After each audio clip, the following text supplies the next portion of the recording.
Hello everybody and I am back with another video. So drama name is Prem Leela and it is another Prem adventure. इतनी पुरानी drama industry है India की, लेकिन अभी तक इनके पास वही साज रंग बूझ वही कुछ है। मतलब ये कि इन लोगों ने सोच लिया हुआ है कि हमने रिवायत से हटकर कुछ नहीं करना, जो चल रहा है वही चलाना। यार मुझे इंडियन वुमेन की ड्रेसिंग सेंस समझ नहीं आती, और खास तौर पर जो इन लोगों ने गले में वजनी हार पाए होते हैं। लीला आज भी जिंदा है। मतलब ये कि ये प्यार ना होगा कम, चाहे हम तुम यहाँ भी रहें। इन सभी ड्रामा में ज्यादातर यंगस्टर ही दिखाए जाते हैं, यंगस्टर के ही जोड़े होते हैं और इनसे अट्रैक्ट होने वाले भी ज्यादातर यंगस्टर्स ही हैं।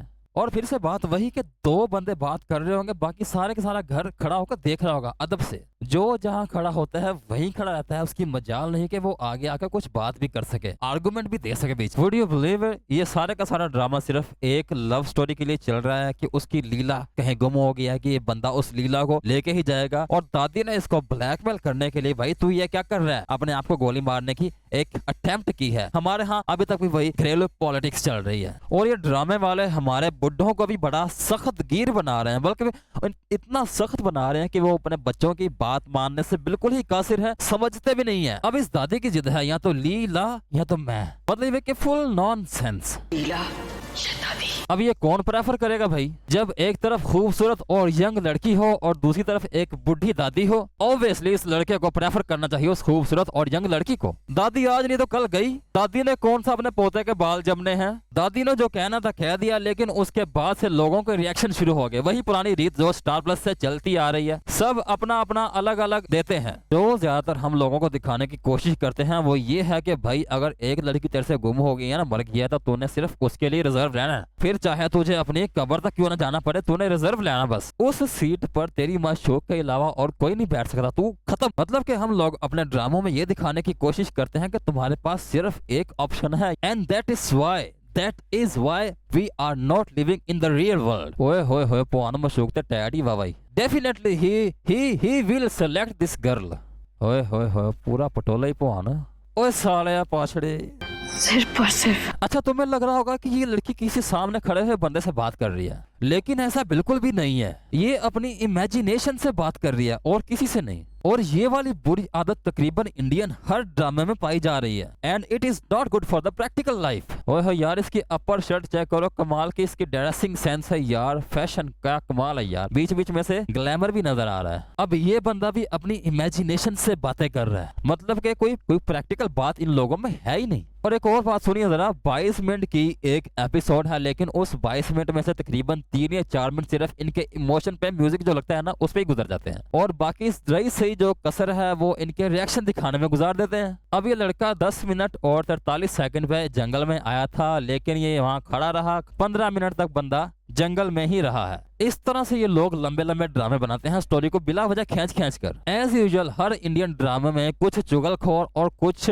साहसबाज करने वाले लोग होते हैं। इस ड्रामे में ये दो लोग हैं, और इंडियन टीवी राइटर्स और डायरेक्टर्स ये चाहते नहीं है कोई साजिशी अनासर हमारे घरों में से खत्म हो भी और कोई बाहमी एतमाद वाली फजा पैदा हो, लेकिन ये नहीं चाहते। और इंडियन ड्रामा में बिला वजह की लड़ाई को इतना खींचा जाता है जिसका कोई ना मकसद होता है ना उसकी कोई वजह होती है। बस इन्होंने ड्रामे को लंबा खींचना होता है, लड़ाई की भी कोई वजह नहीं है और उस पर लड़ने की भी कोई वजह नहीं है, और ये होती एक जंग है। हर ड्रामे में इस लफ्ज को ज्यादा इस्तेमाल किया जाता है कि ये मेरी जंग है और इसको मैं अकेला ही जीतूंगा। ले भाई, अब इतनी हैवी वेट आर्टिफिशियल ज्वेलरी पहनना, ये सब पहनने के बाद घरेलू काम करना क्या आसान होता है भाई? ये उन लोगों का लाइफस्टाइल है जिन लोगों ने जिंदगी में कोई काम नहीं करना होता। तो क्या इंडियंस अपनी हाउस होल्ड लाइफ को प्रमोट कर रहे हैं या उसको डिक्रीज कर रहे हैं? और साथ साथ इंडियन नारी वक्त गुजरने के साथ साथ अधनंगी भी होती जा रही है। गुस्सा तो भाई इन लोगों की नाक पर बैठा होता है एज पाकिस्तानी ड्रामे, और ये लोग भी ब्लड प्रेशर के मरीजों को तैयार करके इंडस्ट्री में भेजते जा रहे हैं, और साथ साथ घरेलू इंडस्ट्री में भी यही काम चल रहा है। छोटी छोटी सी बातों पर बड़े बड़े झगड़े हो जाते हैं। अब इन लोगों का घर कितना अय्याशपन का है कि इन्होंने एक चौकीदार भी रखा हुआ भाई। ये लड़की खड़ी हुई है, इसके जहन में एक आइडिया आया, इसकी नजर मोमबत्ती पे पड़ी और इसने मोमबत्ती को उठाया भी और उस मोमबत्ती को घूर के भी देखा। भाई ये क्या वजह थी घूर के देखने की? और उसके बाद उस पेपर को भी घूर के देखा, और फिर इस पेपर को उस मोमबत्ती की मदद से आग लगाई और साथ ही साथ अपनी फैंटेसी में बोलना भी शुरू कर दिया। अब इस ड्रामे का नाम प्रेम लीला की बजाय प्रेम रिवेंज होना चाहिए था। ओए होए होए यार, बच्ची तो पूरी बम पहुंच ला दी पे इस ड्रेस विच। लड़का सीढ़ियों की मदद से उस कैबिन से नीचे उतरता है और लड़की ऊपर से छलांग लगा के नीचे आती है। एंड जस्ट इमेजिन, देखो इफेक्ट कहाँ से आता है, हवा कहाँ से आती है। वो देखो पीछे से हवा चलाई है उन्होंने, यानी कि दिखाया कि इसके उतरने का स्टाइल, इसके उतरने के प्रेशर की वजह से जमीन में प्रेशर पैदा हुआ है, उससे हवा उठी है और हवा पीछे से उठी है, नीचे से नहीं उठी है। क्या बात है भाई, क्या लॉजिक है। And meet the crocodile VFX powered by. ये दुनिया का एक ऐसा क्रोकोडाइल है जो कि अपने शिकार को खाने से पहले उससे थोड़ी डिस्कशन करता है, उसका हालचाल पूछता है, उसके बाद उसे पकड़ता है। कह सकते हो कि ये एक डेमोक्रेटिक क्रोकोडाइल है और ये सिर्फ और सिर्फ इंडियन टीवी ड्रामा सीरीज में पाया जाता है। और sorry, Indian TV drama series के जंगलों में। और ये ऐसा क्रोकोडाइल है जिस जमीन पे ये चल रहा है वहां इसके पांव के निशान भी नहीं आते। जितनी देर में ये दोनों गप्पे लड़ा रहे थे उतनी देर में पीछे से हमारी हीरोइन ही आ जाती है और कहती है, रुक, ये मेरा शिकार है।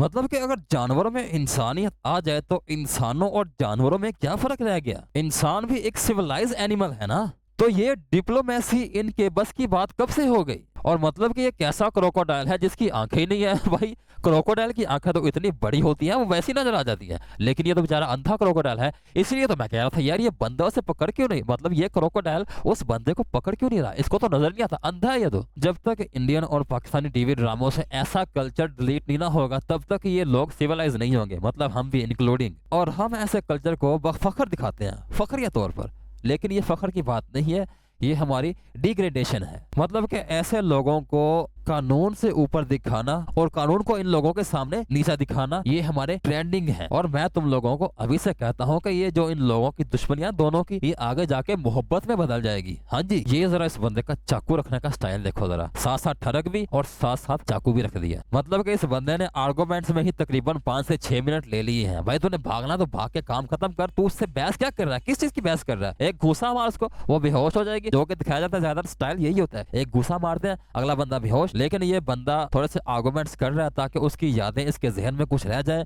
और आगे जाके इनकी मोहब्बत उस चीज को लेकर और ज्यादा बढ़ जाए। और ये एक जंगल गर्ल है, जंगल गर्ल होने की वजह से इसका मेकअप भी नहीं होना चाहिए, इसको लिपस्टिक भी नहीं लगी होनी चाहिए और इसका जो हुलिया है ना वो नॉर्मल सा होना चाहिए, नॉर्मल। पर ये तो किसी मॉडर्न जमाने की किसी मॉडर्न इलाके में रहने वाली औरत की तरह लग रही है। मतलब कि फिर से लॉजिक का कत्ल।